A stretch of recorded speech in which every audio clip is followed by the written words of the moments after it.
Amidst a mountain of defeated bodies, our warrior takes in the damage he's done. Suddenly, a blonde man approaches, calling the boy Ash. Totally confused, our hero questions why his father is there, since he was supposed to be in charge of the subjugation force. With a hand on his injured arm, our boy simply waits for an answer.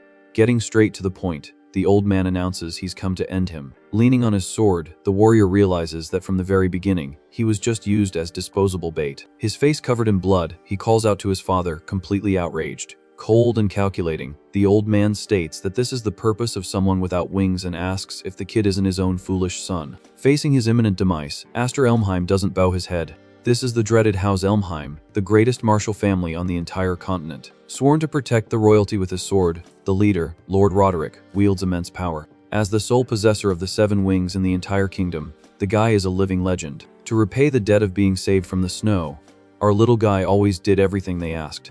Bitter memories show the boy crawling on the ground while being treated like trash. Ridiculed by his brothers, he laments never having had wings to offer his father. Since the mark of the wings is proof of magical power, the kid was the only one in the house incapable of using magic. Constantly the butt of their jokes, his brothers only ever called him the wingless one. Even so, the boy continued to train his body and sword, believing that one day his effort would be rewarded. Back in the present, the atmosphere in the snowy forest grows tense between the two. Face to face with danger, our hero doesn't back down. Outraged, he asks the reason for this cowardly ambush. Against his own father, the warrior wants to know if this is the reward for being so loyal. Without a shred of pity, Roderick says his role is over and tells his son to be gone for good. Overcome with fury, our hero spits blood and loses his patience. In an all-out leap towards the old man, he prepares a deadly attack. Calling himself an idiot for ever believing in his family, rage consumes his eyes. Tearing through the cold wind, he unleashes a swift and powerful slash. But with a mocking smile, the old man isn't even fazed by the charge. Suddenly, red chains of magic bind the boy's body in mid-air. Then, several henchmen attack at once, slicing up our boy without mercy. Trapped by the magic chains, the warrior screams as his body is crushed. Laughing at his misfortune, his brother Brenlane scoffs, saying a wingless one will always be a wingless one. Thrown to the ground and covered in blood, the kid hears that crawling suits him perfectly. Almost out of strength, our hero asks why he was saved if the intention was always to throw him away. Kneeling in front of his son, Roderick tells him not to get cocky, as he was never useful at all. Pulled violently by his hair, the humiliation only grows. To his face, the old man reveals he only needed the power of the 7 wings that resided within the boy. In complete shock, our hero repeats the story of the 7 wings, unable to believe it. Smiling maliciously, the father confesses that his mother was very useful. Discarding the boy in the snow again, Roderick states that she carried the seed that served his purposes. Desperate, the boy reaches out his hand and begs him to wait and explain the story properly. Receiving the final sword blow, our hero screams, demanding answers. Almost fading out, he feels his body grow cold and wonders if this is the end of the line. Lamenting his own existence, the warrior questions the point of having lived up to now. Suddenly, everything turns white and warm, and upon opening his eyes, he realizes he's become a baby in the middle of the snow. Barely able to move, the child whimpers in the ice. With wide eyes, our little guy realizes this isn't a dream, but stone-cold reality. Lost in the middle of the intense blizzard, he wonders where the heck he ended up. Looking down, the boy notices he's wrapped in a tiny blue cloth. Quickly, it starts to dawn on him as he looks at the size of his own chubby little hand. Finally, the warrior's mind understands that he's trapped in the body of a newborn. Turning his head to the side, he finds the frozen corpse of a mysterious woman. Suddenly, the glow of several torches reflects in the child's frightened eyes. Shouts echo through the forest as men on horseback order a full search for the fugitive woman. Focused on the mission, the guards announce they need to recover the kidnapped baby in the name of Lord Roderick. Upon hearing that cursed name, the kid freezes in terror. Images of that monstrous old man invade our baby hero's mind. Soon, the conclusion is obvious, and he figures out that the little boy they're looking for is him. Putting the pieces of the story together, he remembers that in the past, he was found on this exact kind of snowy night. Hearing the approaching footsteps, our boy realizes the absurdity of having traveled through time. With the lantern light getting closer and closer, he decides to leave his questions for later. To avoid being captured again, the kid knows he needs to get away from that wretched Duke. Wasting no time, our runaway baby starts crawling desperately through the snow. Gathering all the strength in his tiny body, he forces himself to get as far away from the guards as possible. Mysteriously, the child's small hands begin to glow with a golden energy. Against the extreme weather, the air freezes his lungs, making it hard to breathe. In the middle of the ice, the boy feels every muscle burn with pain as he pushes forward. After remembering his past life where he only crawled and was humiliated, determination takes over. Promising himself that this time the story will be different, he vows to survive no matter the cost. Driven by pure fury, our little guy swears revenge on Roderick. Out of the guard's sight, the tiny dot continues to move through the white expanse, until his body reaches its limit and he passes out in the snow, falling right near someone's boots. Quickly, a little girl spots the fallen child and screams for her father. Shocked by the scene, the Viscount of House Hyfrid stares at the frozen body in disbelief. As he picks our boy up, the nobleman wonders how a baby ended up in the middle of that frozen hell. Pitying the situation, the noble holds the little warrior in his arms to warm him in the middle of the snow. Surprised by the discovery, the man whispers in shock that it's just a baby. Analyzing the tracks on the ground, he can't believe the absurd distance the child crawled all alone. Completely intrigued, the Viscount wonders who this mysterious little creature could be. Suddenly, our hero slowly opens his eyes. Confused by the warm environment, the kid wonders where he's ended up now. Soon, a little red-haired girl happily reaches out her hand to welcome the newcomer. In a clumsy moment, the girl pokes our little guy in the eye, who complains immediately. Surrounded by several sisters, the hero hears their shouts, announcing he's awake and telling them to be careful with his little nose. Squeezed between the girl's cheeks, he tries to understand what this madness is. Quickly, an older woman shoos the children away to protect the baby from being smothered. On pure defensive instinct, our boy does a magical leap and escapes from her arms. In a frantic escape across the floor, he mumbles under his breath, trying to process the bizarre situation. Startled by the baby's speed, the little girl screams in shock. Speeding down the hallway, the kid flees desperately while the girl yells at him to stop right now. Suddenly, the little hero's golden eyes shine intensely. Propelled by a magical light, the kid flies through the air, startled by his own power. With no control over his tiny body, he tumbles in midair.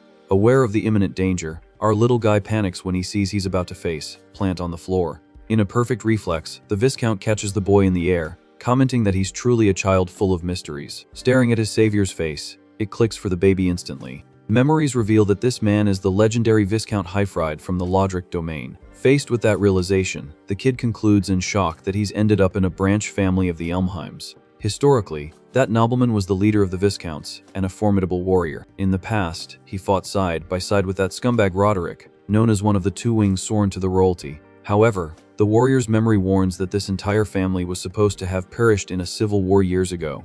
Analyzing his own cute little hand, the confirmation hits hard, indicating that he has traveled to the past. Sighing in frustration, the baby finds it comical to escape the Duke only to end up in the hands of the villain's brother. Holding the child, the Viscount's wife concludes that the magic went out of control and notes the small one's abnormal strength. With an extremely gentle smile, she looks deep into the child's eyes. Hugging the boy affectionately, the woman assures him the scare is over and tries to calm him down. Drawn by the soft touch, the boy pays attention to his adoptive mother's demeanor. In a knowing silence, the couple exchanges looks filled with concern for the little boy. Reaching out, the Lord states without a doubt that the child holds tremendous power. Pulling up the sleeve of his little outfit, he decides to check something on the skin to prove his theory. In complete shock, the woman's eyes widen as she sees the mark of the legendary 7 wings. Not understanding a thing, our hero stares at his own arm, questioning why that symbol is there on him. Suddenly, a trigger brings a dark memory straight to the warrior's mind. Memories of his past life show his cruel father admitting he only needed the power of the wings. Finally, the pieces fit together, and the kid deduces that the villain adopted him in the past just to steal this magic. Furious with the hypocrisy, the baby grinds his teeth for being called useless by the guy who tore off his wings. Back in the present, the Viscount's wife murmurs, very apprehensive about the discovery. Straight to the point, she asks her husband what the powerful orphan's fate will be. Sensing the danger of the revelation, our boy realizes things could get ugly for him. Clenching his fists tightly, he swears not to let this power fall into the enemy's hands, as he needs it for his revenge. To the complete surprise of everyone, the Viscount smiles and decides to adopt the child without hesitation. Caught completely off guard, the baby's eyes widen in pure shock. Stroking the boy's hair, the Lord explains that he is still a fledgling, unable to fly on his own. In a firm voice, the man promises to take responsibility for raising the boy until he grows his own wings. Touched by those protective words, our hero's gaze softens instantly. Suddenly, the door bursts open, and the little girls tumble into a heap on the bedroom floor. Amused by catching them, the woman asks if the girls were spying on the whole conversation. Getting up awkwardly, the little ones confess they were worried about the new baby.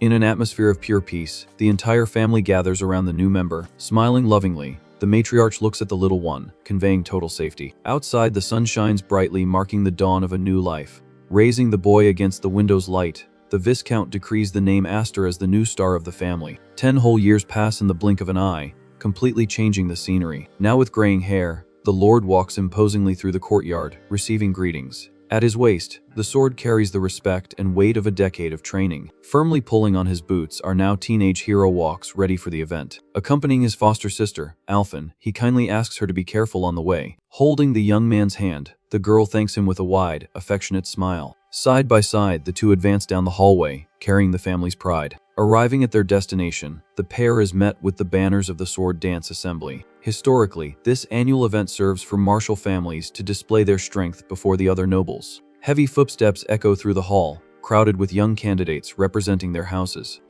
In the midst of the crowd, the presence of the Hyfrade family draws the attention of everyone present. Immediately, venomous whispers begin, mocking the adoption of a boy without pure noble blood. Envious from the shadows, rivals complain that the Viscount is only staining the prestige of the main house Elmium. Ignoring the gossip, our hero's back shows the firm posture of someone who doesn't care about the chatter. Annoyed by the murmurs, his sister tells Aster not to pay any mind to those losers. Gripping the hilt of her sword, she warns the boy that in this environment, weakness means destruction. With an unshakable expression, the hero mentally agrees with his sister's message. Analyzing the tense atmosphere, the kid immediately grasps the vulnerable and risky position of his new family. Before the imposing main castle, the proud Viscount presents the place to his adopted son. Noticing the boy's silence, the Lord asks if the sight has disappointed him. With a sharp smile on his face, our hero denies it and says he likes the cold atmosphere of the place. Amused by the answer, the old man laughs, relieved by the kid's firm attitude. Suddenly, cruel memories invade the hero's mind, showing his old and humiliating debut in society. In the past, that environment only brought pain and shame.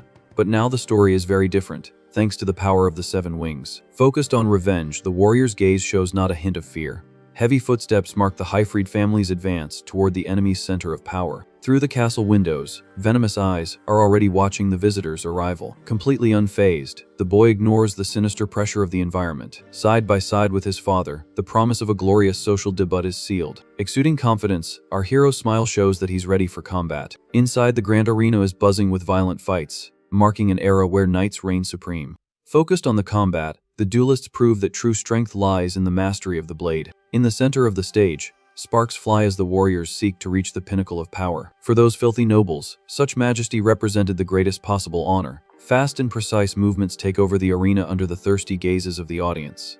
Brutal impacts echo through the hall every time the swords collide with force. After a fatal slip-up, one of the competitors ends up disarmed and brutally thrown aside. As the final prize, the ultimate symbol of this glory materialized in the coveted medal, shining intensely in the winner's hand, the mark branded prestige onto the warrior's skin. From the balcony, the young redhead gulps, confessing that the pressure there is suffocating. Comically, she remembers that this was exactly why her younger sisters refused to show up. Lost in dark thoughts, our hero's gaze darkens as he relives his own traumas. Macabre laughter from his previous life echoes in his memory as he recalls being massacred on this very floor. Suddenly snapped out of his trance, the kid hears his sister calling his name, full of concern. In a gentle tone, the girl asks if the nerves have kicked in, since it's his first festival. Masking his hatred, the warrior replies that the place brings back memories, but quickly corrects himself, calling it all repulsive. Completely lost by the cryptic comment, Alphen just blinks, not understanding a thing. Interrupting the conversation, the Viscount announces he has an urgent meeting and delegates his daughter's protection to the boy. Indignant at the order, the young woman stumps her foot, reminding him that she's a year older than the boy. After a pat on the hero's back, the Lord advises the boy to take the opportunity to network with the big shots his own age. In a serious whisper, the man warns him to hide the power of the Seven Wings at all costs. As soon as the old man turns his back, our hero sighs, knowing the task will be very complicated. Immediately, hostile presences begin to surround the two siblings from the shadows of the hall. Scratching the back of his neck, the kid grumbles that socializing is impossible in such a heavy atmosphere. Worried about the boy's steps, the redhead asks where he's going. Straight to the point, the warrior calmly announces he's going to make some new friends. Without backing down an inch, he walks straight to the sofa where the arrogant nobles are lounging. Bothered by his approach, the red-haired guy demands to know who the bold one is. Introducing himself with class, the hero reveals his name and greets his rival, calling him Brother Dallas. With a completely harmless pose, cynicism is plastered all over our hero's face. Without hiding his disgust, the redhead admits he'd already seen the boy outside. Adding fuel to the fire, a lackey beside him points out that this is the trash adopted by the Viscount. With evil laughter, the villain mocks the kid's face for carrying the family's lesser initial. Mental jabs recall the past, where these same legitimate heirs were responsible for our hero's demise. Reflecting on his old life, the warrior finds it pathetic to have once felt fear of these two cowards. Faced with so much arrogance, he now sees the pair as nothing more than spoiled children playing king. Sparking with a pure murderous aura, the boy's gaze meets his enemy's. With a firm hand on her foster brother's arm, Alphen tries to pull the boy away, stating that the introductions are enough. Noticing the girl's presence, the redhead smiles maliciously and calls her by name. In an extremely jerky tone, the villain asks if she still lies hiding behind her father's back. Demanding her company, he uses the authority of the main house to force the girl to sit with them. Retorting instantly, the young woman refuses the order, stating there is no master-slave relationship between their families. Sensing the imminent danger, our hero tries to pull his sister back to protect her. Grabbing the girl's wrist violently, the noble warns that the conversation isn't over yet. Seething with hatred, the hero's expression darkens completely. Preparing his verbal venom, the enemy cracks a demonic smile before letting loose his next provocation. Loud and clear, he humiliates the Viscount, calling him a useless knight who failed to protect his own king. Shattering the girl's emotional state, Dallas throws it in her face how her father lost his arm to his own brother. Trembling with rage, the redhead listens as the jerk expresses gratitude for not having a loser's blood in his veins. With her blade partially drawn, the young woman screams at the scoundrel to eat his own words. In a dirty move, the hare throws the entire glass of wine right in the girl's face. Completing the humiliation, he states that her father must be disappointed for raising such a useless girl. Laughing at his own cruelty, the villain advises the girl to wear a raincoat next time. Drenched and silent in front of everyone, Alphen clenches her fists, swallowing her tears. Taking charge of the situation, our hero walks slowly, mentally admitting his anxiety before arriving. Confessing his internal fear, the warrior thought he might no longer feel hatred upon seeing his murderers again. Along the way, the kid's quick hand snatches a full bottle from a waiter's tray. Consumed by a sadistic relief, he concludes that the fury still burns alive inside his chest. With the bottle firm in his hand, the boy calls out to his rival. Unconcerned, the redhead turns his head, only to see the bottle flying through the air toward him.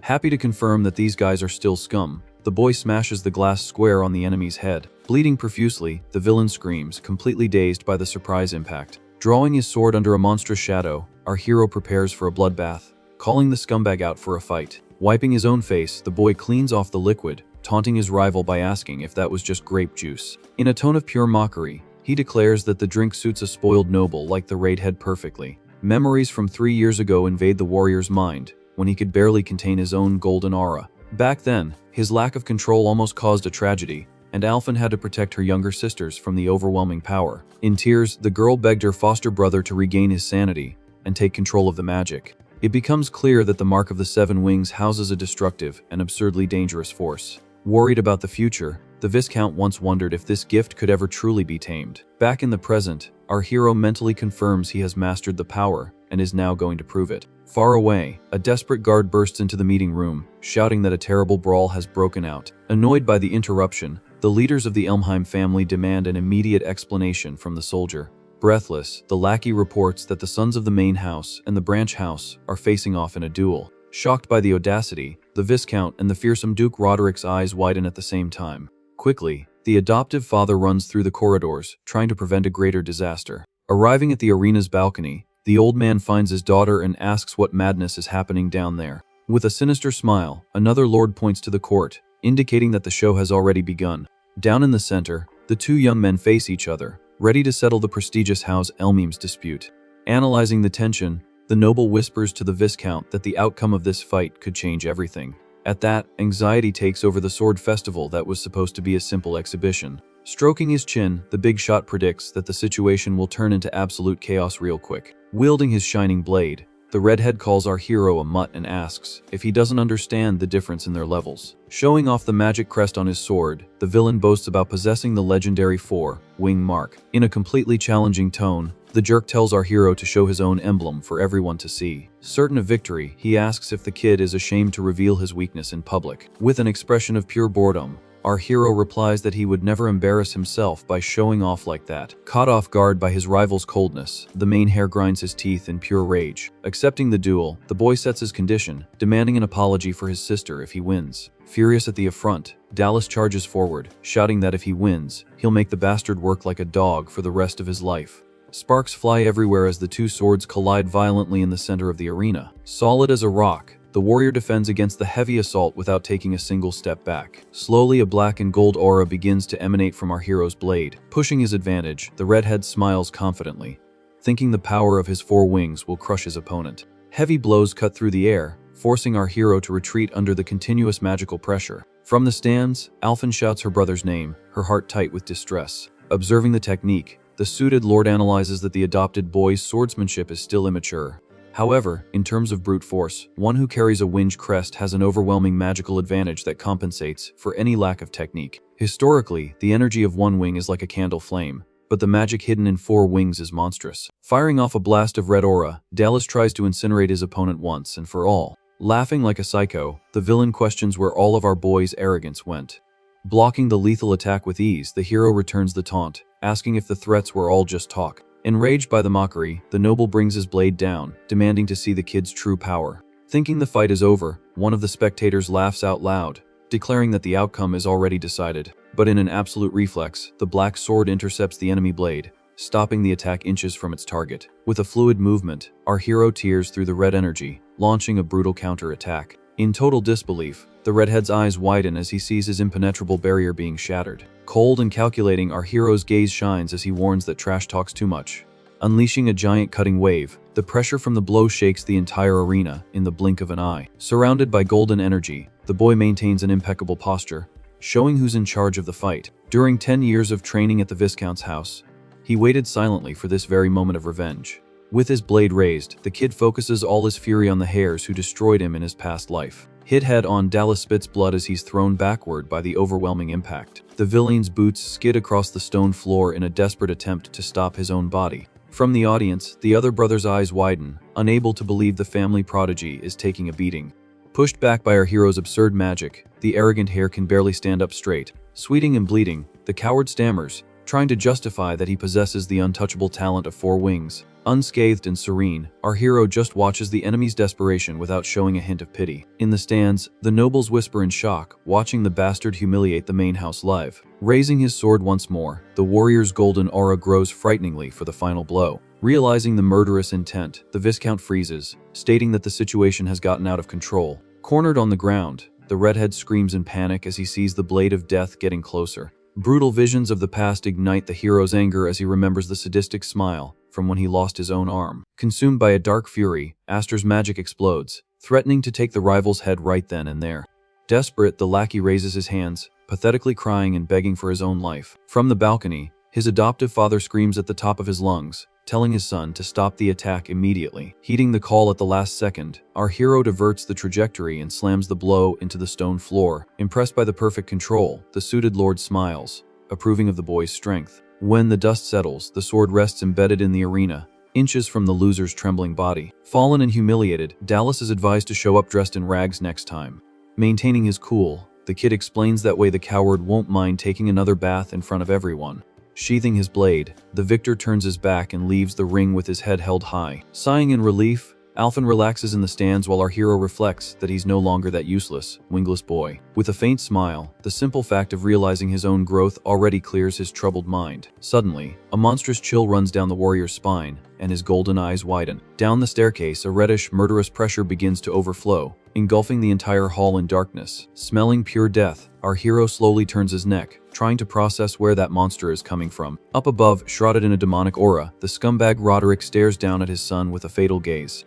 With cold sweat running down his face, our hero recognizes the overwhelming presence of the clan's supreme leader. In the audience, the crowd whispers, completely shocked that the adopted son took down the main hare. With heavy steps, the tyrant descends the stairs, confirming that the defeat has put the main house in a shameful position.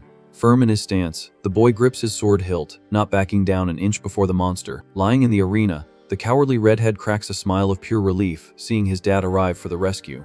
Face to face with the legend, the kid stares at the back of the man who coldly murdered him in the past. Exuding an aura of absolute terror, Lord Roderick commands respect, silencing the entire arena. Consumed by a contained hatred, our hero's gaze briefly meets that of his mortal enemy. Walking right past the boy, the big man ignores the threat and goes straight to his failed son on the ground. Pointing a finger, the spoiled brat points at the kid and accuses him of challenging the main family despite being a mere mutt. Begging for revenge, the loser demands that the old man use his power to put the bastard in his place. Suddenly, the leader crushes his own son's injured hand under his boot without showing the slightest bit of pity. Screaming in agony, the redhead feels his bones being crushed, not understanding his father's punishment. In total shock, the other heirs and the spectators watch the brutality without making a sound. Judging the boy with pure disgust, the old man states that a smiling loser brings shame to the house and deserves no compassion. From the balcony, the Viscount despairs and screams with all his might, telling his brother to stop the massacre. Raising the merciless blade, the tyrant decrees that his own blood no longer has the right to wield a weapon. In a lightning fast cut, the sword descends, tearing through the air straight toward the frightened heir's eye. In a perfect reflex, our hero jumps in the way and blocks the lethal attack, protecting his rival. Planting his boot on the ground, the kid justifies his action, saying the coward still needs to apologize to his sister Alphen. Staring down the monster up close, the hero sarcastically asks his kunkel to wait for the apology before punishing the trash. Overcome with fury, the old man's eyes light up with magic as he questions if a mere adopted orphan thinks he belongs to the nobility. Keeping his guard up, our hero retorts, stating he is the Viscount's legitimate son and carries the weight of the family. Shifting his attention, the leader looks up, staring at his brother who watches the tension in silence. Overflowing with a murderous aura, the villain accuses the boy of staining the main house's reputation and offending the king. Behind the scenes, the suited bigwigs agree that the situation has gone far beyond a simple childish squabble. Shaking their heads, the nobles realize that the honor of the entire Elmheim lineage is now on the betting table. Curious about the outcome, the rivals lean forward in the stands, awaiting the bloodbath. Drawing his sword an inch, the Duke recalls that the Viscount already paid with an arm in the past for disloyalty. Gripping the hilt of his blade, the warrior hears the lethal threat about what he would be prepared to sacrifice there. Without a shred of fear, the kid asks to speak, maintaining a false respect in his voice. Explaining the mess, he declares that it was all a clean duel where he merely responded to insults against his house.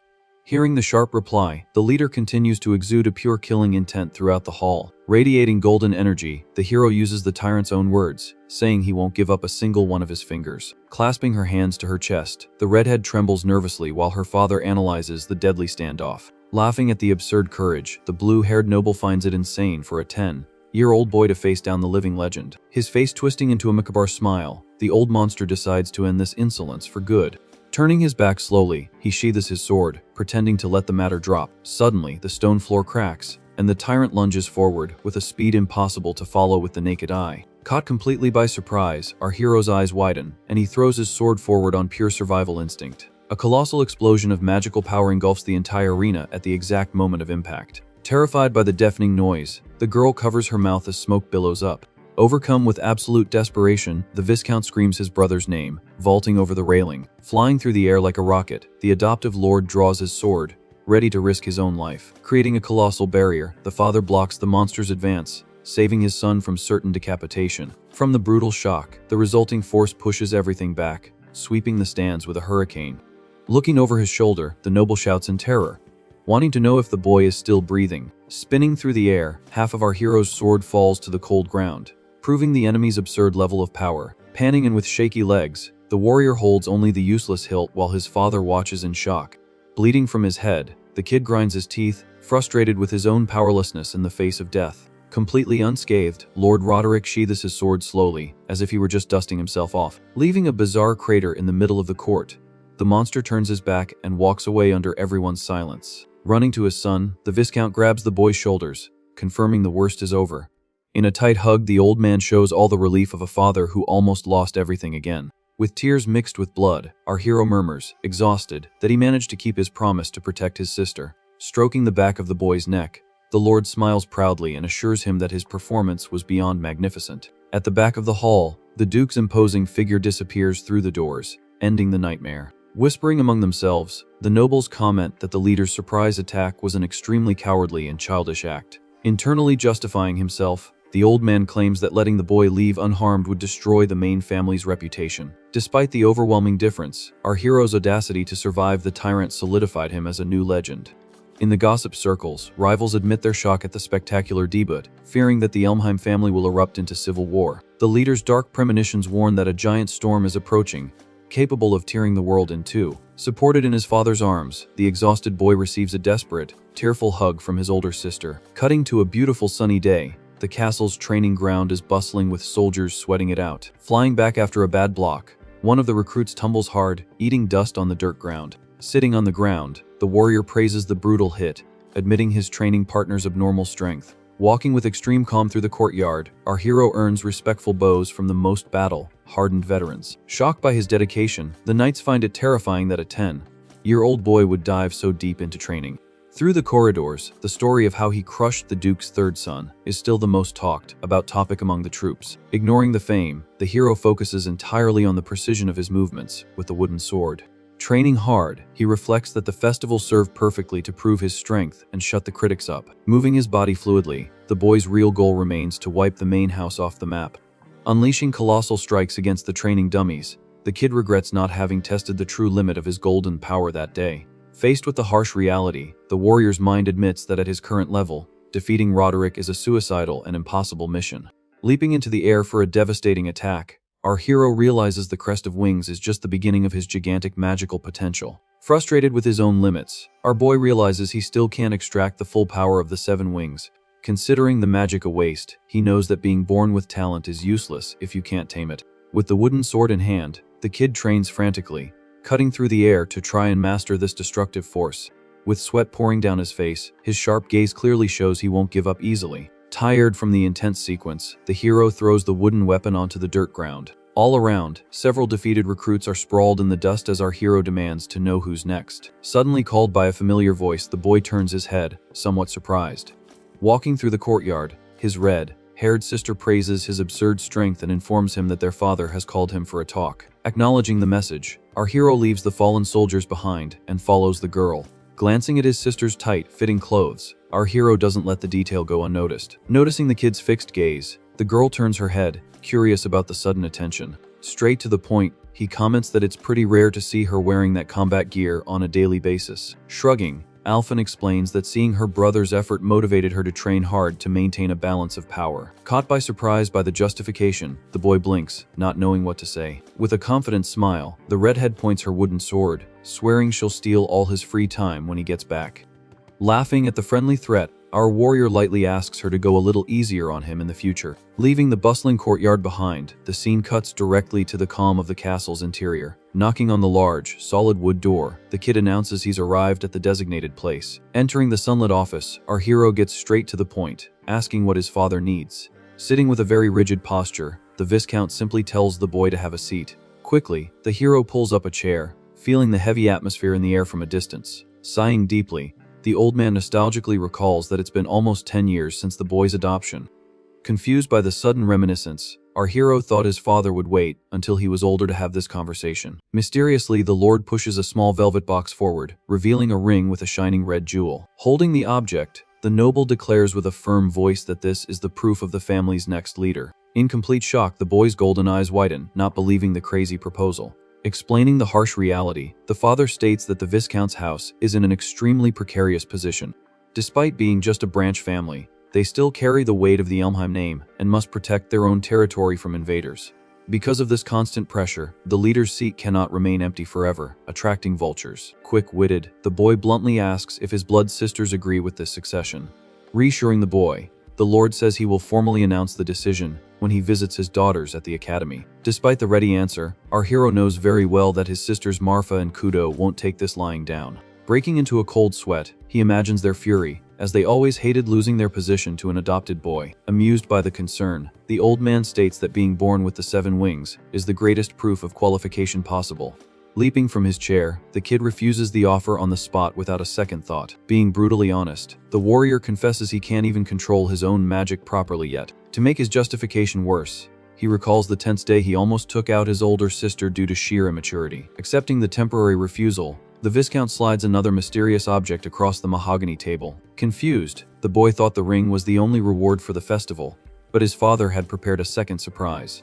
Carefully removing the cloth, the old man presents an imposing scabbard, saying the boy will prefer this. Fixing his gaze on the object, our hero's pupils dilate, pulling in the gleam of curiosity. Revealing the legendary gift, the magic sword Graham shines, displaying a red jewel capable of controlling winged power. Changing scenes quickly, the two walk to a secluded clearing in the forest to test the new toy. Suspicious of the location, the boy asks why they couldn't just test it in the castle's training hall. Sweating nervously, the father remembers his son's destructive tendencies and states that the empty forest is purely a precaution. Holding the reinforced hilt, the Viscount explains that the weapon is a treasure passed down only to the eldest son of the main house. With a sharp pull, the Lord removes the scabbard to reveal the weapon's great secret. Startled, the kid notices the bizarre fact that the equipment has no forged steel blade. Confirming the obvious, the father shows the sturdy, completely smooth golden hilt up close, with no point at all. Immediately, the old man injects his mana, and a brutal blade of red energy tears through the air, forming the magical edge. Controlling the lethal beam, the man details that the size and force of the impact depend exclusively on the user's magic. Firing a devastating test strike, the crimson energy flies, destroying absolutely everything in its path. Tearing through the entire forest, the attack clears an absurd path, felling dozens of trees in the blink of an eye. With smoke rising from the weapon, the Viscount warns that a weak warrior would have their life force completely drained by the sword. Spinning the hilt with skill, the father hands the treasure to our hero, asking if he wants to give it a try. Without hesitation, the boy grips the handle firmly, feeling the weight of the legend in his hands. Suddenly, a sinister black and gold aura begins to uncontrollably overflow from the boy's body. With a colossal boom, the magic of the 7 wings explodes violently, forming the giant black blade. Startled by the weapon's aggressive response, our hero realizes his own mana is being sucked into the hilt on its own. Losing all sense of restraint, a gigantic pillar of light cuts through the clouds like a laser, illuminating the entire sky. Far away in the castle courtyard, the recruits stop their training and stare at the flash in the sky, completely confused. Staring intently at the horizon, the red-haired sister also notices the magical anomaly tearing through the forest clouds. With a smile of pure certainty, Alphen knows very well that this absurdity is her adoptive brother's doing. Back in the devastated clearing, our warrior tames the beam of black energy, smiling at the extraordinary weapon. Completely dumbfounded, the Viscount breaks into a cold sweat, realizing that power was miles beyond any ordinary level. Assessing the bizarre situation, the Lord notices that the mere activation of the magic created vortexes in the atmosphere itself. Throughout the entire history of the Elmheim lineage, there has never been a single person blessed with the complete 7 wings. Observing the boy's back, the father is certain that when the kid masters this gift, he will be an invincible monster. In the old man's mind, the boy will easily surpass the brute strength of Duke Roderick, who possesses only 6 wings. However, the nobleman's wisdom knows all too well that power of this magnitude is the perfect seed for conflict and envy. Making the danger clear, the Viscount warns that if the truth gets out, the entire world will instantly hate the kid. Faced with the threat, factions will try to exploit this power, while others will set up ambushes to eliminate him at all costs.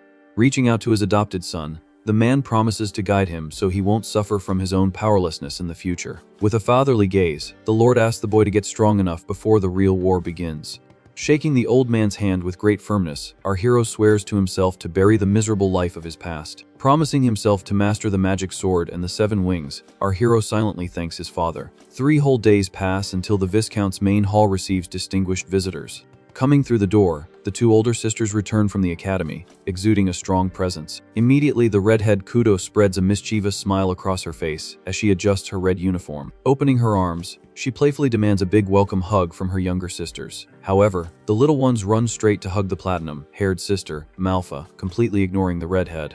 Left hanging in the middle of the hall, Kudo stands with her arms open, not understanding the childish rejection. Direct as always, one of the youngest complains that her red-haired sister always messes up their hair during hugs. Full of attitude, the rejected one crosses her arms and blames her own passion for knighthood. Just then, Alphen appears on the stairs and witnesses the funny scene of her older sister being left out. Wasting no time, the knight pounces on the girl to catch up with a surprise hug. Grabbing the poor girl by the neck, the redhead smothers Alphen in a completely over-the-top display of affection.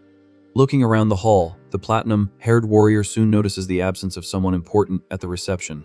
Pointing to the back, the Viscount says that if the girls are looking for Aster, he already knows where to find him. Immediately, the redhead's expression darkens, and the lithe-hearted mood vanishes in the blink of an eye. In the secluded forest, a colossal explosion of red energy marks our hero's intense training. Spinning through the air, the boy lands, panting, after trying to control the magic blade. In a cold sweat, he curses in frustration, realizing that mastering the bizarre sword will be anything but easy. Analyzing the crimson blade, our hero concludes that just creating the magic already requires all his mental effort. Standing in the middle of the clearing, the kid wonders what he's missing to reach his father's fluid level. Suddenly, slow footsteps break the silence as Kudo enters the area, mockingly praising the boy's effort.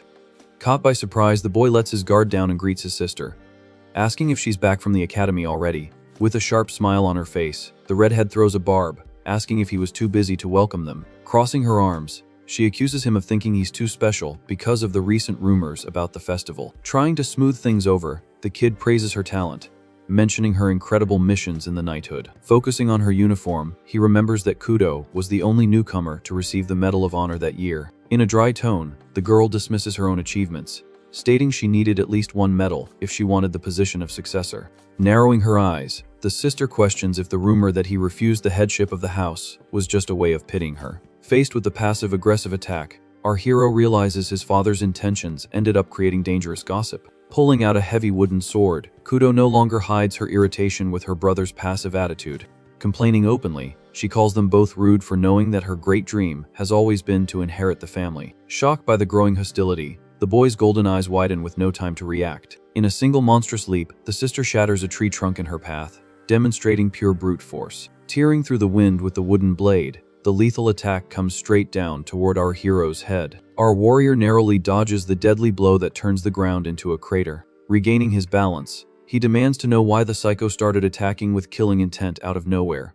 Dusting herself off, the redhead gets into a combat stance, stating she's going to administer a little test to her little brother. With a sadistic smile, the elite knight announces that the warm-up is over, and the real attack is about to begin. Begging for a timeout, the kid says that the magic sword is still completely incomplete. Not caring in the slightest, Kudo retorts, asking if he would use that cheap excuse against an enemy on the battlefield. Completely stunned, the boy repeats the word enemy, unable to believe his sister sees him that way.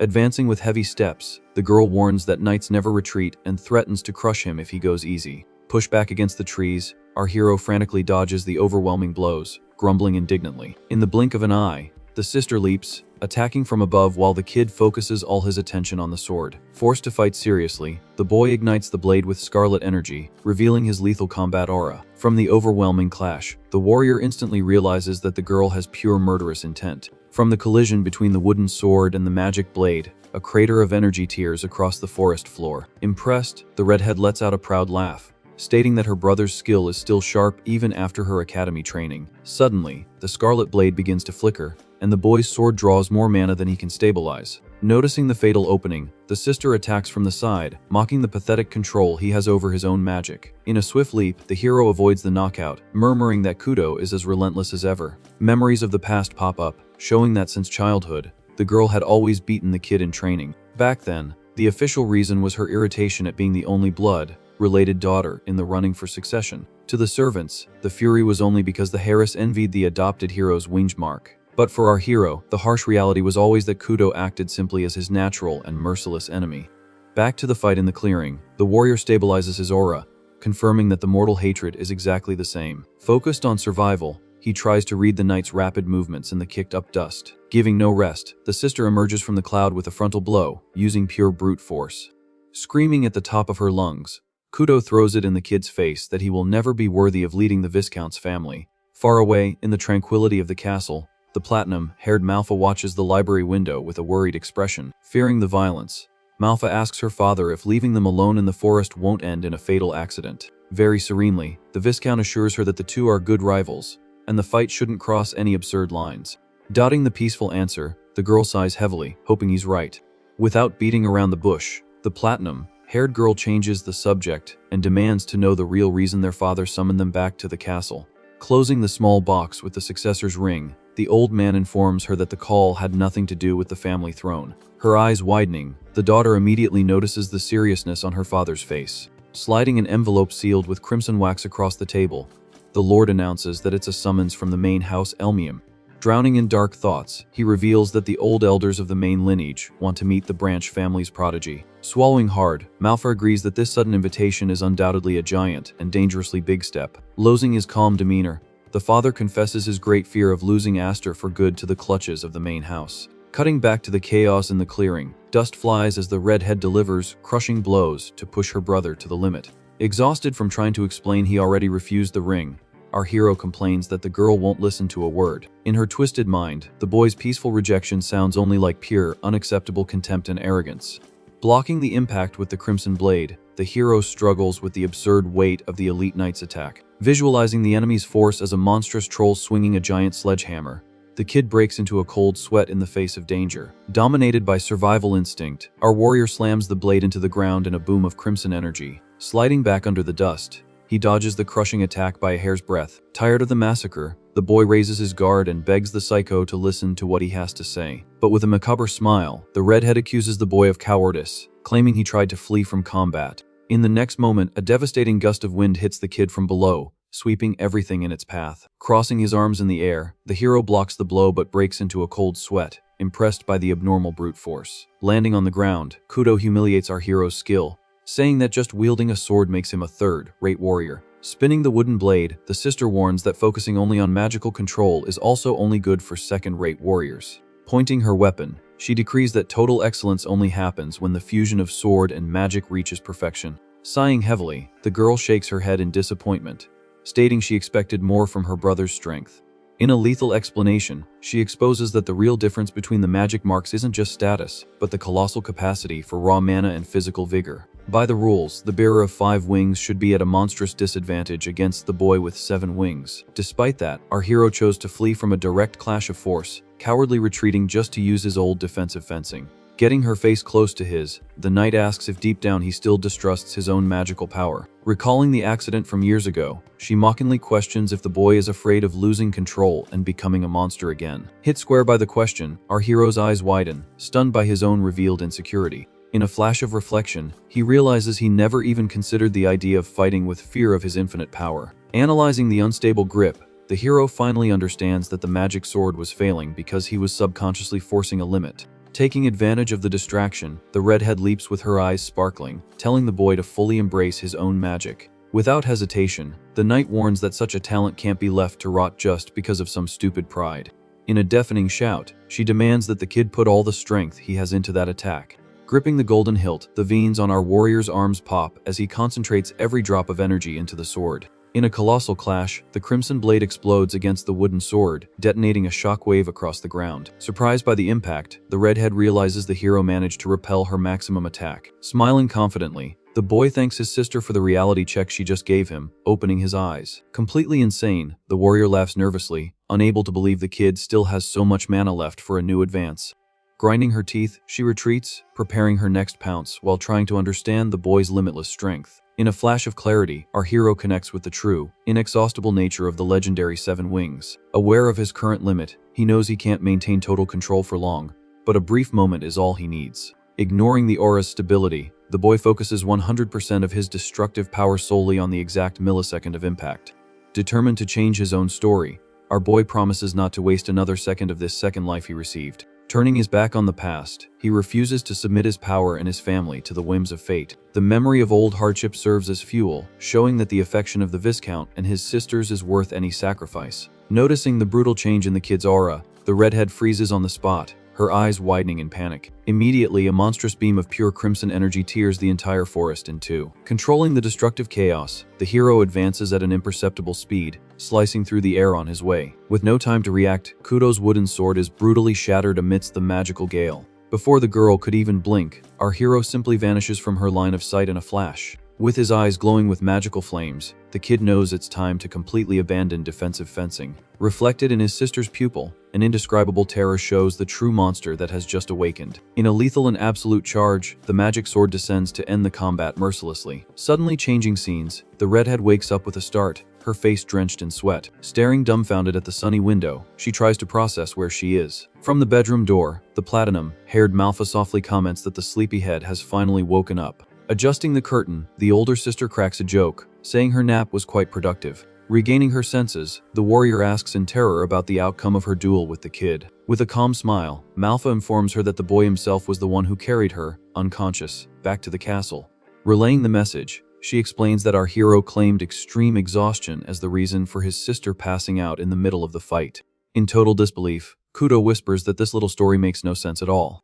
Recalling the exact moment of the clash, she feels an absolute certainty that the Crimson Blade decapitated her in the forest. But to her own surprise, the knight is intact, confirming that the boy dispelled the magic at the very last millisecond. The tingling in her body is the only proof of the colossal residue of mana that passed through her cells without causing physical harm. Analyzing the action clearly, the redhead realizes the brat would never harm his own sister. Even so, she admits to the paralyzing terror she felt in her chest, believing death was certain during the final blow. With a mix of anger and pride, Kudo lets out a laugh, admitting that the mutt has become an annoyingly strong opponent. Tossing the blanket aside, she grabs a new sword hanging on the bedroom wall, ready for a rematch. Furious, the girl states that there's no way she'll accept a duel with such a cutesy ending. Promising to attack with killing intent from the very first second, she asks where the boy is hiding. Surprised by the agitation, the platinum-haired girl informs her that Astor left the castle hours ago. Sighing, Malphite explains that their father received a summons from the main house, and the two departed immediately under the elder's orders.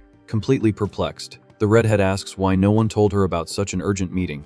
On the dirt road, a carriage travels at high speed as the Viscount breaks the silence with the boy. Looking through the window glass, the hero listens intently to the explanations about the mysterious men from the main house. With a grim expression, his adoptive father warns that the elders are the true legends who rule Elmium from the shadows. Historically, this council is formed by former leaders and retired chiefs of extreme influence in the royal lineage. Secluded in the main castle, their shadowy figures control every political move of the family, using overwhelming political and magical power. Intrigue, the Lord sighs, finding it suspicious that the elders are only now summoning the boy when they ignored his adoption for 10 years. Quick on the uptake, the kid bets that the summons has everything to do with the hare's humiliation at the sword festival. Before the castle mirror, the old man warns that the pride and prestige of these old men are worth far more than any treasure. Nasty rumors reveal that warriors thrown into the beast pens pay with their lives if they dare tarnish the honor of this infernal council. After telling the grim story, the Viscount curiously asks where the boy heard such horrors. With a confident smile, the kid says he's been prepared for retaliation ever since he stuck his sword in the arena floor. Changing the subject, the noble questions if our hero truly doesn't regret leaving without saying goodbye to his sisters. In a relaxed manner, the boy assures him it's all part of the plan, and sneaking out avoids dramatic farewells. Finishing the chat, he jokes that Kudo will be more relaxed in his absence, since the redhead is always on edge around him. Mentally thanking his sister for the fight, our hero acknowledges that he's finally got the hang of the magic sword Graham. Confident with his new control, he feels he can extract the true lethal power of the 7 wings without blowing everything up. Demanding independence, the kid asks the Viscount to stop meddling and let him handle this mess alone. Annoyed by the audacity, the old man raises his voice, reminding him that the boy is still the youngest of the house, not an absolute lord. Suddenly, our hero's eyes widen as he hears an aggressive noise outside the carriage. Pounding on the glass, the redhead Kudo appears, hanging from the window and calling her brother a coward. Shocked by the psycho's tenacity, the boy questions if she ran after the carriage the entire way. Leaping into the vehicle, the girl fumes, calling the kid cruel for trying to run away from his responsibility. Adjusting her clothes, she admits to knowing all about the trouble with the Council of Elders back at the main castle. Rebutting the scolding, the hero reminds her that their father sent them both back specifically to protect the house during his absence. Grimly, the knight confesses that this particular summons requires an extreme level of care. Recalling her platinum-haired sister's words, Kudo repeats that our hero has a high chance of never returning from that snake pit. Masking the tension, the boy lets out a small laugh, calling his sister dramatic, since the trip is just for a talk. Pointing her finger right in his face, the warrior admits she hates every single detail of her brother's cynical behavior. Venting her fury, she accuses the hero of receiving special treatment just for being born a man and with the legendary crest. Disgusted by the kid's mature posture, the girl throws it in his face that despite being the eldest, she always felt like the useless youngest child. Surprising the redhead, our warrior smiles genuinely and states that even with their fights, she is still his precious family. At this declaration, the Viscount smiles silently, watching the pair bicker and make up like true siblings. Blushing and completely flustered, the knight turns her head, demanding he come back alive to finish their duel. With narrowed eyes, the psycho warns that there's no way she's letting that humiliating defeat go. Leaping from the moving carriage, the girl starts running back to the castle without a look back. Still confused, our hero grumbles, asking the real reason that crazy girl ran for miles just to threaten him. Whispering a sincere thank you, the hero expresses his gratitude for his older sister's bizarre concern. Waving from the window, he promises aloud that he will return home in one piece. Far away, the immense iron gates open as the guards welcome Lord Highfried. Without any fuss, the elite soldiers inform them that the Grand Elder is already awaiting the prisoner in the hall. Trying to accompany his son, the Viscount takes the lead, claiming he knows the way by heart. Blocking the entrance, the guard captain crosses his spears, stating he has strict orders to escort them both together at weapon point. Analyzing the oppressive security, the kid notes that this funereal atmosphere has nothing to do with grandfatherly affection. Looking up at the immense castle, dark memories of the past invade the warrior's mind as he returns to his old nightmare. Walking through corridors lined with guards, the Viscount whispers a fatal warning to his son. Without taking his eyes off what's ahead, the old man tells the boy to swallow any pride and keep his cool at all costs today. Predicting disaster, he warns that the mere presence of the elders means the danger is real and the punishments are lethal. Interrupting the lecture, our hero notices a familiar red-haired figure training hard in the lower courtyard. With his dominant hand mangled, the cowardly Hair Dallas tries to slice the air with a wooden sword using his left arm. Called back to reality, the kid turns his head, assuring his father he's paying attention. Confirming the order, he swears that today he will behave like an untouchable saint. Remembering his sister Kudo's threat, our hero smiles mischievously, saying he'd better come back in one piece to avoid another beating. Arriving at the final destination, the colossal doors of the council hall creak open slowly. In a sinister echo, the lackey announces the entrance of Lord Highfried and his son to the decrepit old men. Immediately, a drawling voice greets the pair, commenting that it's been over 10 years since the last visit. Under the dim light, the wrinkled face of a macabre old man appears, staring at the Viscount with pure contempt. Bending the knee in a sign of absolute respect, the adoptive father bows to the sixth head of the family. Watching the old man's humiliation, our hero mentally identifies the geezer as his monstrous great-grandfather. Sparking with golden magic, the boy's eyes scan the heavy atmosphere, assessing the risks. In our hero's mind, it clicks that the sixth family head, Zenigelmheim, is the true monster pulling the strings from the shadows. Analyzing the bigwigs around, the boy notices the massive presence of the heavyweights who control the lineage's influence. Recognizing some of the heads he saw at the Sword Festival, the cost of the political ambush starts to add up. Noticing a vital detail, the hero looks for the overwhelming presence of the cursed Duke Roderick. Blunt and dry, the decrepit old man says that the current leader has no time for trivial games. Historically, the position of commanding the royal knights takes up all the monster's time, leaving internal politics to the old men. In his past life, the boy never had the clout to stand face to face with his disgusting great-grandfather, always being ignored. Assessing the danger, the kid is shocked by the absurd amount of power the elder still wields even in retirement. Taking the lead in the defense, the Viscount demands to know why the council considers this trial a triviality. Laughing with a frail voice, the old man mocks him, suggesting the answer is already written on everyone's faces. Throwing the accusation out, the elder cites the public shame at the festival and points to the boy as the culprit. Swallowing hard, our hero realizes the council's trap has closed perfectly. Rebutting the accusation, the old man argues that Roderick himself already closed the case in person at the festival. Furious, another noble retorts, claiming the Duke's retreat was pure theater to avoid escalating tensions in public and save face.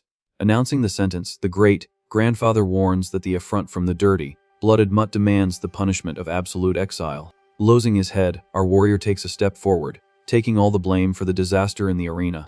Shouting at the elders, he demands that the punishment fall only on him and asks them to leave the Viscount out of the retaliation. In complete silence, his adoptive father listens to the boy's desperate defense with a frozen face. Immediately, the hall's atmosphere turns icy, and the leaders stare at the brat's audacity with murderous hatred. Sighing sadistically, the old man decrees that the adopted son's discipline is completely rotten and unacceptable. Cutting off the speech, he informs them that the family leadership has total control over 12,000 relentless knights. Carrying the monumental weight of the Elmheim name, the soldiers demand absolute respect for the hierarchy to maintain order. Making the deadly warning clear, the great-grandfather reveals that the family's enemies lurk in the shadows, waiting for just one sign of weakness to slice the clan apart. In a cynical tone, the gray-haired noble adds that even within that meeting room, several lords await the current Viscount's downfall. Demanding guarantees of peace, the old man raises his cane, slamming it on the marble floor like a verdict. Suddenly, a soldier draws the gleaming blade of his sword, handing the hilt directly to the Viscount. Noticing the red jewel on the weapon's pommel, the father shudders, remembering the traumatic past of that cold steel. Pointing with his cane, the sadistic elder recalls when Roderick cut off his brother's arm right there in that same hall. Seething with hatred, the old man's eyes gleam, demanding that the old man prove his loyalty by cutting off his own adopted son's head in the middle of the hall. His eyes widening in shock, our hero freezes at the monstrous and bloody order from his great-grandfather. With a firm voice, the Viscount puts his foot down and flatly refuses the order to kill. Face to face with the monster, the adoptive father declares he would rather take his own life than lay a finger on his son. Cold as ice, the great-grandfather just mutters that he understands the choice. With a tap of his cane on the marble floor, the old man seals everyone's fate. Without pity, the elder decrees the death of the lord, his wife, his daughters, and our hero. Immediately, the guards draw their swords, ready to erase the Viscount's family from existence. Covered in sweat, the adoptive father draws his own weapon, prepared for a suicide fight. To break the tension, the kid takes a step forward and asks what the great-grandfather is so afraid of. Caught off guard by the audacity, the old man's eyes widen, completely irritated. Surrounded by blades, the hero calls them all pathetic and tells the cowards to exile or off him at once. In an abrupt move, the boy rips his own shirt and issues a lethal warning against anyone who threatens his new family. Shocked by the attitude, the Viscount freezes, unable to react. After asking his father for forgiveness, the warrior admits he's no good at keeping his mouth shut. Terrified, the elite soldiers retreat, trembling in fear before the absurd sight. Branded onto our hero's back, the legend of the 7 wings shines intensely in the middle of the hall. Filled with pure magical energy, the boy warns that these 7 wings will become the Elmheim family's worst nightmare. With his golden eyes sparking, he tells the old men to think very carefully before they act. In absolute shock, the entire council rises from their chairs, unable to believe the legend has materialized. Seized by panic, one of the nobles questions if it isn't just a very well-made forgery. In a quick analysis, another leader confirms that the shining mark on a human body is undeniably real. Visibly shaken, the Grand Elder can barely form a sentence. Returning to his aggressive posture, the old man asks if the boy understands the historical weight of that mark. With a confident smile, our hero confirms he knows that the more wings, the greater the terror for his enemies. To break the tense mood, the blue-haired noble bursts into laughter, drawing the hall's attention. Amused by the chaos, Count Maze asks the great-grandfather to continue his explanation. Diving into the past, the leader recounts that these magic crests were gifts from the spirits in ancient times. Over generations, humans refined this brutal power, passing the magic from father to son. However, history proves that no human ever reached the level of 7 wings, with the exception of the founding spirits themselves. Focused on the danger, the warrior asks if the council thinks he's part of this forgotten spiritual clan. With his back to the boy, the old man grumbles that if the wings are indeed real, the situation changes completely. Amidst the tension, the Viscount swallows hard, awaiting the innate retaliation. Super direct with his words, the kid ignores the legends and states that he is simply the Viscount's son. Unconcerned with his own origin, the hero demands to know if the elders are ready to have him as a mortal enemy. Laying it all out, he warns that if he's exiled, several other noble families will line up to recruit the 7 wings. To worsen the council's nightmare, the boy threatens to become the greatest symbol of rebellion, surpassing even the scumbag Duke Roderick. Using the old man's own words, our hero reminds them that the clan is divided, and an internal war is already knocking at the door. Haunted by memories of his past life, the boy knows all too well the bloodbath that will engulf this country. Focused on protecting his adoptive father, he wants to separate ally from foe right then and there. Annoyed by the swagger, the great-grandfather returns the threat, asking if the mutt thinks he's worth that much. In a quick bluff, the old man claims to have no proof of the true power of these wings. Still with that sharp smile, our boy tells the old man to try and take him out if he really doubts the power. In a tone of lethal promise, he warns that any attack will start an immediate war against the entire council. Mentally, the warrior acknowledges that a serious attack from the clan would wipe him from existence, but the bait has been cast. Suddenly, the blue-haired noble claps his hands, drawing everyone's eyes to him. In a mocking tone, the Count warns that this discussion isn't going anywhere. With a sadistic smile, the Count suggests putting the boy through a lethal test right then and there. Terrified, another noble rebukes the idea but is quickly cut off by a warning not to underestimate the legendary mark. Firm in his pose, the blue-suited big shot says the council can very well decide the kid's fate after the test. Facing the boy, the Count asks for the great-grandfather's opinion on using the house's shadowy facilities. Quick-witted, our hero immediately figures out that this eccentric noble is on his side. From the guy's attitude, the kid is certain he's just gained a powerful ally. After a tap of his cane, the Grand Elder accepts the proposal and tells the boy to follow him. As a justification for the torture, the old man grumbles that disciplining an insolent grandson is purely a family duty. Deep down the stairs, the hero observes the bizarre pit, asking if this is the so-called arena. In the darkness, the great-grandfather reveals a colossal spherical cage hanging by thick chains in the underground bunker. Recounting the place's history, the old man explains that the emergency shelter now holds a bloodthirsty magical beast. Without ceremony, the rule is clear: just defeat the gigantic monster to get out of the trial alive. Bothered, the Viscount scolds his son for revealing his trump card, but the kid justifies it, saying the opportunity was perfect. Worried, his adoptive father tells the boy to keep his guard up and not waver for a single second. Without showing a hint of fear, our hero jumps straight into the abyss, ready for the slaughter. Exchanging quick glances, the blue-haired noble cracks a smile of pure confidence as our hero plummets toward the arena, his boots hitting the wet floor. The boy lands at the bottom of the pit and immediately notes the heavy darkness of the environment. Adjusting his golden vision, the warrior realizes the pitch black darkness isn't enough to blind him, and begins to scout the cage. Suddenly, a rotten smell hits the air, and the kid freezes upon recognizing a bizarre shadow slumped on the ground. From high above, through the bars, the great-grandfather's macabre voice echoes, recounting that he also gave the coward Dallas a chance to regain his honor in the same trial. Near our hero's boot, the severed head of the spoiled redhead rests in a pool of blood, proving the boy was brutally torn apart and devoured by the monster. Step by step, the immense blue, furred creature slowly emerges from the shadows, dragging its claws on the stone floor. Gripping the hilt of his magic sword tightly, our hero hears the old man's lethal warning, telling him not to disappoint the council too. With a deafening roar, the demonic beast charges forward, declaring the start of the bloodbath.